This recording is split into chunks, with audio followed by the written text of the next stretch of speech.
Hi hello all good afternoon. నేను వచ్చేసి ఏం చేస్తున్నానంటే ఉల్లిగడ్డ పకోడీ.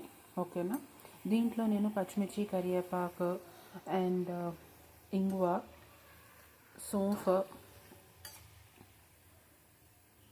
ఉల్లిగడ్డలు, శనగపిండి అండ్ పసుపు, కారం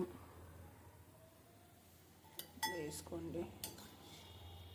ఇంకొకటి ఏంటంటే మనము ఉల్లిగడ్డ ఫ్రై కావాలి అంటే వాటర్ వేయలేదు, నేను ఒక్క డ్రాప్ వాటర్ కూడా పోయలేదు.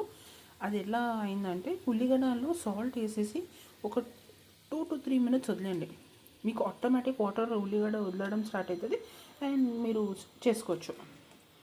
దాని తర్వాత శనగపిండి వేసి మిక్స్ చేసుకోండి. జింజర్ ఇంకా గార్లిక్ నేను ఇట్లా దంచేసాను, ఆ ఫ్లేవర్ చాలా బాగుంటుంది. అండ్ సోంపు మాత్రం కంపల్సరీ వేసుకోండి, డైజెషన్కి చాలా చాలా మంచిది.